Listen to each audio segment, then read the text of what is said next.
Hello, my friend. This has been a long time coming. Well, maybe not that long. Well, it's been a long time coming in my brain because the first time I saw the Anastasia Beverly Hills Sultry palette, I was like, yes, that is something I want to try. And then I purchased it, and now I've tried it for a while, and now I am ready to share my thoughts and everything that you need to know about the Anastasia Beverly Hills Sultry palette before you buy it. If that sounds interesting to you, hang tight. We're getting into it right now.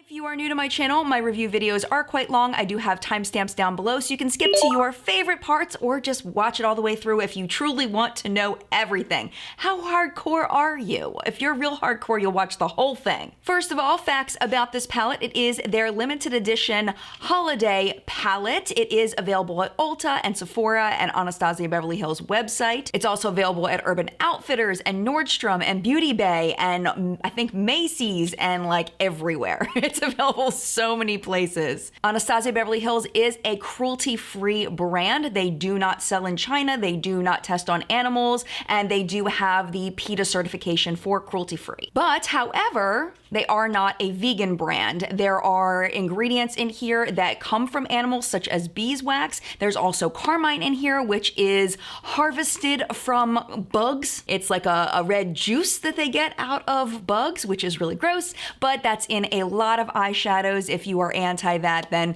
you definitely want to check your stash because carmine's in a lot of products, including this palette right here. In this palette, you do get 7 matte shades and 7 foiled shades. They are really intense, shiny shadows. They're not satin. They are straight up foil on your eyes. It's mostly cool tone shades. There are a couple in here that are a little more warm, but for the most part, you're going to be getting cool toned eyeshadow looks when you use this palette. Also in the palette, you do get one of their brushes. This is the same brush that is in all of their eyeshadow palettes. There's a fluffier side and then a more dense side for packing on color. I will tell you from my personal thoughts about this fluffy side is very scratchy on my lids. I can feel it scratching my skin when I use it. So I don't really like this side, but this side here is very nice for packing on shadow. As far as value, these are relatively small pans. They are less than a gram at 0.83 grams per pan. There are the 14 shades in there, which leads us to 11.62 grams total. For value, this is a little bit on the expensive side compared to their competitors like Too Faced, Tarte, all those Sephora high-end brands. It comes out to $3.87 per gram, and part of that is that this palette is $45 and a lot of their palettes are $42, so they are charging you a little bit more than their typical eyeshadow palette. Now, if you never hit pan on an eyeshadow palette, the value isn't really going to matter, but if you do, keep that in mind that you are paying a little bit more for these shadows. Also keep in mind, if you've ever used an Anastasia palette before, there's a lot of kick up in the pan. So if I just gently tap, I'm very gently tapping into Twig right now, and you can see all the powder kick up that comes up. You're gonna lose a lot of product in that unless you are very, very careful in the way you store your palette, trying to use that excess, but they are extremely soft shadows, so keep that in mind as well. Now, a very special section for you, ingredient analysis. I'm gonna tell you a little bit about what's in this palette for those of you that have sensitivities. There is no talc in this palette, so I know some of my subscribers are sensitive to talc, so you don't have to worry about that according to the ingredient list. Most of these shades are mica based. The shade Cyborg is aluminum, calcium, sodium silicate based, which is a binding agent. It's kind of talc-ish, I guess, because talc is also a binding agent, but I honestly don't know the difference between the two, but just know that one of the shades isn't mica based and there's no talc. That's the main thing you need to know. The preservative in here is phenoxyethanol. There are no parabens, but there are some people that I know that are sensitive to phenoxyethanol, so that's why I mention it. There's also tocopherol in here, which is a vitamin E. Some people are sensitive to that as well. Some people do enjoy tapping eyeshadows onto their lips. Just so you know, a lot of these shades are not lip safe. A lot of the shades that I will list right here for you either have ultramarine or ferric ferrocyanide, which the FDA says are not lip safe. It's up to you how seriously you want to take that. The FDA is kind of weird as far as they haven't updated things in a really long time, but you just have to make a choice there. Personally, I try not to tap eyeshadows on my lips that do have those ingredients, but these are the shades right here that you would need to be concerned about if that was something you were concerned about. People have asked me recently about the Sultry palette in comparison with the other Anastasia Beverly Hills palettes, so I'm gonna go ahead and insert some graphs for you right now and show you kind of a comparison of formula between the different palettes. Okay, so this part is a little bit over the top geeky, so if it's too much, I totally get it, but for me, I find this stuff so interesting. I wanted to look at the different ABH formulas and see how the Sultry compared to the other formulas. So let's just focus on this first row. I know that it looks crazy right now, but it's gonna make sense in a second. So the shades Fresh, Birch, Twig, Slate, and Noir have this particular formula, okay? There's a bunch of other formulas, but this is the major formula in the matte shades of the palette. So you'll notice that I've got them chunked in groups of 5. The green, yellow, orange, red, and blue. Those coordinate with how prevalent they are in the product. So anything green is the top ingredients in the palette. You'll see the numbers there as well for all of the different shades. The way that it's listed on the box from the most concentrated to the least concentrated. This is not a system without flaws. I am not going to go into that in depth because it's just not worth it for this particular video. But really what I want to show you is the formula comparison. So if you look at that first row, they're all in order. If you look at Bloom and also Dystopian, you'll see that those are also very similar. So those are all the mattes. But then when you get to the shimmers, you'll see the colors kind of line up together with those too, that they are similar formulas. So we're dealing with two major formulas, the matte and the shimmer in this palette, which seems like, yeah, duh, Jen, whatever. But when you look at the other ABH formulas, check out Modern Renaissance. If I keep the ingredients in the exact same order as those matte shades from the Sultry palette, look how organized the Modern Renaissance palette looks. The formulas are not that different. They're very, very similar to the matte shades that are in the Sultry palette. So what this tells me is that if you like the Modern Renaissance formula, you will probably really like the Sultry formula as well. Now, the other ones are all quite different, but I do want to show you them. If you look at, this is Subculture next to Prism. So these shades right here are Subculture, these shades are Prism. Look how different the formulas are. Crazy, right? Subculture and Prism were completely different animals than what we're dealing with in the rest of the ABH line. Moving on to the Soft Glam palette, you'll see that it's a little bit more organized, but it's still a little bit of mushy-mashy, especially when you get to the shades Sultry and Bronze. Ironically, Sultry is one of them that is quite different from the actual Sultry palette, but they really aren't far out from the formula of the Sultry palette. So similar, but not as similar as the Modern Renaissance. Now, if you look at the Norvina palette, initially at first glance, they don't look like they're really that similar, but if you break it down, these are the matte shades from both palettes, and they're actually kind of similar. And then you look at the foiled / shimmer shades from both palettes, also some similarities. So on the whole, the closest comparison to the entire palette is going to be Norvina as far as formula. But the Modern Renaissance is the closest when it comes to the matte formula, which is kind of weird because even the shimmers that are in the Modern Renaissance kind of match up with the formula of the mattes. And I think that might just be that they were in the earlier stages of formulating these palettes since, you know, the Modern Renaissance is so much older than the rest of the palette. So I think that they've just made their formulas much more complex since then. I'm thinking about doing like a whole video just kind of breaking down all of the ABH palettes and doing side-by-side swatches and formula comparisons and things like that. If that sounds interesting to you, leave a comment down below and let me know, and maybe I'll make that video next week or the week after. So now that I've gone into all of the nitty-gritty of the palette and Anastasia Beverly Hills as a brand, I'm gonna go ahead and show you a demo of how I got this look today using only the Sultry palette. And yeah, I want you to see how it performs. So we're gonna get into that right now.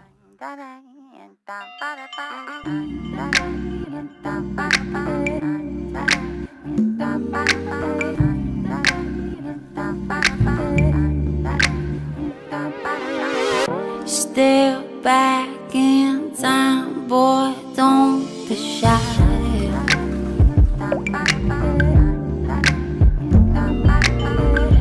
Memories are running through my mind.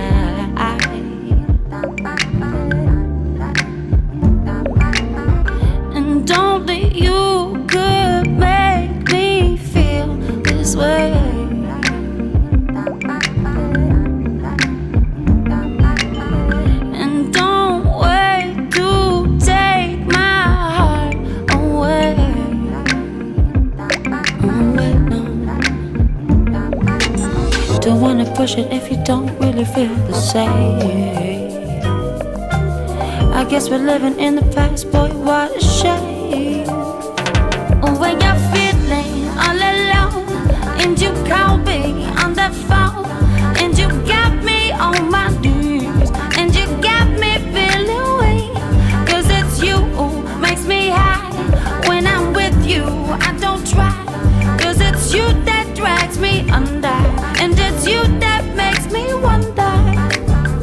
You got that other baby, oh, you got that other baby, but you got that other baby. Don't waste my time or peace of mind.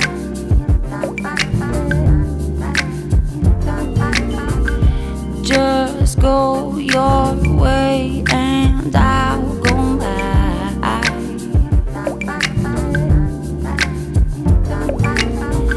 Hello, editing Jen here. As you can see, there's a slight problem with my fake lashes that I put on. I'm gonna go ahead and ask you to try to ignore that and just look at the eyeshadow, because that's what this video is about. And I care more about you seeing the eye look up close than you not seeing my failure in applying my fake lashes today. So yeah, that's what happened. That's real life. It happens, and hopefully you can get information out of what you're seeing right now on the screen. All right, back to the video. But don't act like there's a choice to make. All right, so now you've seen the demo of how they went on. You may notice that both of my eyes are slightly different, and I definitely give that to the glitter adhesive that I use. It was very different of an application process when I use the glitter adhesive versus not, but I really did want to show you the application of what it looks like over it in case you were curious about possibly purchasing this. This was meant to go with their loose glitters that they just released, but I wanted to try it with the Sultry palette, and I have used it with the Sultry palette and I like the effect, so I wanted to show it to you, and that's why I used it on the one eye. So we're gonna do an all-day wear test, so we'll be able to see, how many times can I say so in a minute? We're gonna see whether the glitter adhesive helps the eyeshadow to stay on better. It's currently about 3 o'clock. I did put this eyeshadow on about 45 minutes ago, so I am going to now go about the rest of my day. We are actually going to a concert tonight. We're gonna go see A Perfect Circle, and I'm so excited. We're gonna hang out with people from my husband's tattoo studio, and it's gonna be a lot of fun. So I will see you very late this evening after the concert. I'm gonna go have some fun. I'll be right back. All right, my friend, we are back. Just got home from the concert. Super fun. We had a great time hanging out, listening to some rah with some good people, and yeah, it was a lot of fun. But one thing I forgot to do before I left was to tell you that I have swatches for you as well. So we're gonna go ahead and go into the swatches, and then we'll do the wear test results, and then final thoughts and final review. Yeah, we're doing all that. It's starting right now. All right, are you ready for some swatches? I know I'm ready for some swatches. So this palette looks a mess. I've been giving it some love, in case you couldn't tell.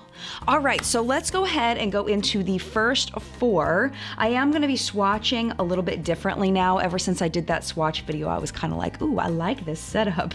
It's a lot more comfortable than holding my arm up too. So we're gonna do the first 4, which are Fresh, which is the matte cream. Here's Pearl, it's like a champagne foiled, and then Steampunk,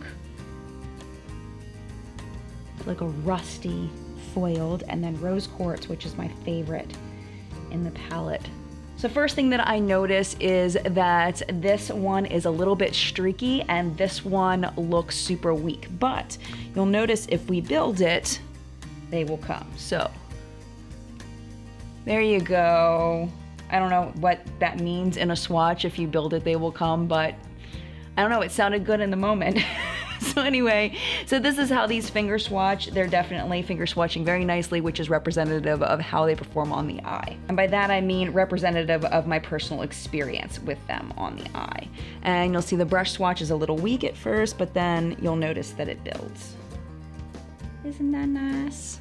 It's really interesting that it's so much more gray toned when I brush swatch it. Let me try brush swatching it again over here. I just cleaned off my brush again just to see if maybe it was not clean, but I'm pretty sure it was. Yeah, it's brush swatching grayer than it does in the finger swatch. That's really interesting. All right, let's do pearl. And let's go ahead and see if we can build that. And oh yes, we can. Steampunk, I feel like, is such a great name for this shade. Look at that nice, clean, even swatch. Gorgeous. And rose quartz. A little streaky in the swatch. Let's see if it builds. I think it does. I'm pretty sure it's gonna build. Yep. Building beautifully. I love that shade. I think I just like this color in general, so having it in eyeshadow makes me very happy. If you're new to my channel, then you're new to the wipe test. And basically what I do is I just take a dry washcloth and I rub the shadows and I look to see whether there's staining on the skin. And this is an indication to me of lasting power of the shadows. My subscribers have told me in the comment section that it works for them, that it seems to be pretty accurate, and it seems to be pretty accurate for me as well. So it looks like all of them stain to an extent, which is unusual for lighter shades, but definitely the deeper shades are leaving a really nice stain there. Also, the undertones aren't different than the original shade. That tells me that they're probably going to stay true to color as they fade down. Second of 3 sets of 4, and then we'll have 2.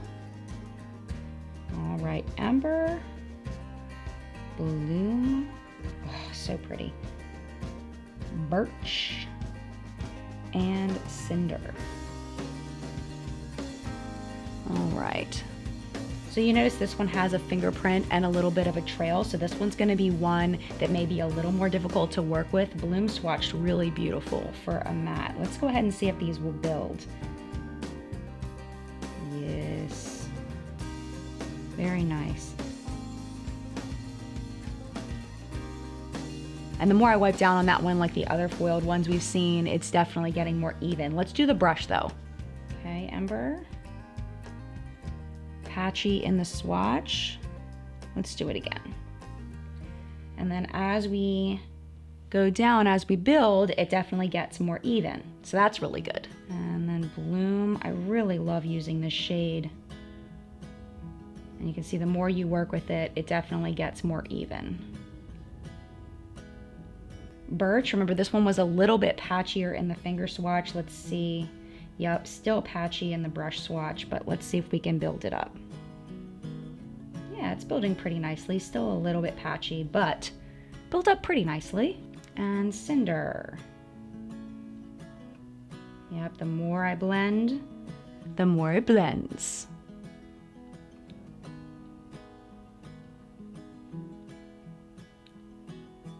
Let's go ahead and wipe these away and see what we've got left. I've had really great luck with lasting power on these shadows, and the wipe test is definitely showing that. All right, last set of 4, Twig, Teak, Dystopian, and Cyborg. Twig, Teak, Dystopian, and Cyborg. There we go. We've got definitely a fingerprint and a trail there. I have found that this one is a little bit more difficult to work with, but it does work. You just have to, really work with it, like I was saying. And you probably saw that in the demo too, that when I used it in my inner and outer corners, it was a little bit difficult to get it where I wanted it to be. I have had some difficulty with Twig with blending it. It goes on really intense, which is deceptive to me because I would think something that isn't super dark wouldn't be so difficult to put up into the crease and blend as a transition, but you really have to go in with a light hand with Twig if you're going to use it in your crease as something, more of a transition, lighter application. And then Teak. Really patchy, and then blending beautifully. Dystopian, I have a feeling this one's gonna be patchy. Yup, super patchy, but let's see if we can get it to blend out. Yup, see how it's blending out pretty nicely, still a little patchy. Let's dip one more time. Yeah, the extra dip is not helping it too much. It's still a little bit patchy, but definitely workable. Cyborg is really pretty. It's definitely got a purple undertone to it. It's really beautiful.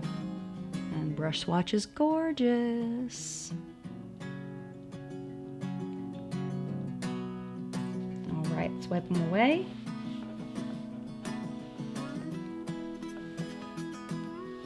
Wow, those really stained the skin, didn't they? Except for that last one, that cyborg one. Other than that, they really stained the skin beautifully.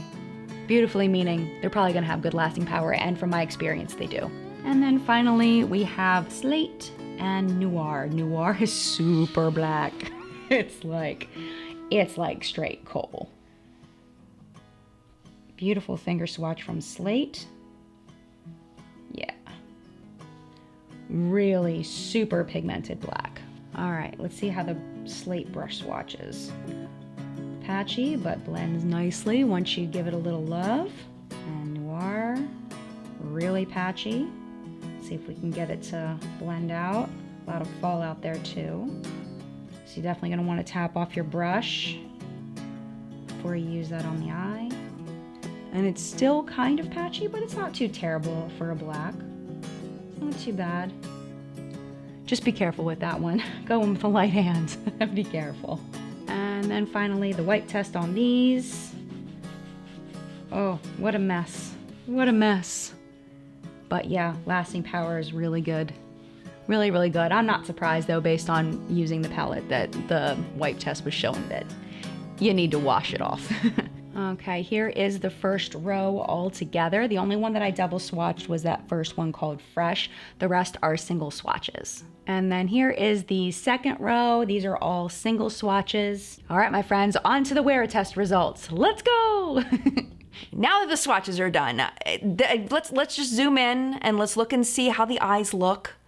Okay, just excuse the lashes. The lashes, I think, need to be thrown away. I've worn these lashes, I don't even know how many times I've worn them, but just try to ignore the lashes. They're having issues. We're having a bad day. So what I'm seeing is that on both sides, we have a lot of glitter transfer into my crease and up on my brow bone. That a lot is due to the shape of my eyes. I was hoping that this glitter adhesive would help. It does seem to have helped just a little bit. Like, it's not as far up, but it's still significantly transferred into my crease and onto my brow bone. I think that's just the way that my eyes are changing as I get older. I didn't used to have that issue. I do now. Welcome to being a little bit older, Jen, right? So this didn't really work out for me as far as using the foiled shades with it, but that doesn't mean it won't work for glitter. It won't work for other things. I just wanted to show you in case you were thinking about buying this and using it with an ABH palette, not necessarily the glitters. Oh, by the way, ingredients for this looked actually pretty good. Nothing stood out to me as being crazy or harmful, at least from the research that I did. Definitely do your own research, but for me, the ingredients actually looked pretty good. But as far as wear time results, overall, I think it still looks pretty decent. I still have separation of color. I haven't really had a big problem with the lasting power of this palette. I feel like it's got really good lasting power overall. And overall, I'm really happy with it. So as far as who I think this palette is good for, I think this would be good for anybody of any skin tone. I feel like it would work for anyone of any skin tone. We've got lighter shades, deeper shades. We don't have an overload of dark. We don't have an overload of light. It's just a nice mix. The foiled shades are really, really intense, so you definitely have to like that. But I don't see that as being a problem showing up on anybody's skin tone because they are so intense. I feel like if you have used an Anastasia Beverly Hills palette before and you haven't had a problem working with it, you feel like it's pretty easy to use, you'll probably find this easy to use as well. If you've never tried an ABH eyeshadow palette and you're not used to a super pigmented shadow, you may have difficulty with this because the shadows, like I said, they're very, very, very intense. So sometimes they're a little hard to blend. Sometimes they just go on really, really pigmented. So it's definitely not the easiest palette to work with, but if you can figure out how to work with it, you can create a lot of really beautiful looks. Of course, this is a more cool tone palette, so if you're more into warm tones, probably not going to be digging on this too much. This Bloom shade is really beautiful to add that pop of color in with all of these cool shades. It's really, really pretty placed on the brow bone over the crease. It's gorgeous. It's also really pretty, just kind of, I've used it as like a center lid color in an all matte look, and it's looked really pretty that way as well. So overall, it's a really good palette, but I don't think that it's for everybody. So you just kind of have to take what I'm saying and figure out whether it's right for you or not. Personally, I'm very thankful to have it. I really enjoy it a lot. It reminds me a lot formula-wise, like we talked about earlier, to the Modern Renaissance, which I also very much enjoy. So yeah, you just kind of have to decide whether based on what you've seen here, whether this is a palette for you or not. I personally really like it a lot and I'm enjoying it. So I almost dropped it. Don't drop it, Jen. So that is it for my everything you need to know about the Anastasia Beverly Hills Sultry palette. I hope that you found this video helpful. If you did, if you enjoy my review style, don't forget to hit the subscribe button before you go. And thank you so much for spending part of your day with me. I really appreciate it. The most important part is now, and that is your participation in the collective brain of makeup awesomeness, where we help each other not to buy crap and to buy things that are totally worth it. It's your turn to chime in down below. What have your experiences been with the Sultry palette? If you haven't tried it yet, what are your experiences with other Anastasia Beverly Hills palettes? If you've never tried any of them, are you interested in them? Why or why not? I'd love to know in the comments down below. Have a wonderful conversation down there. Enjoy the community, and mad love to you, and I will see you in a video very, very soon.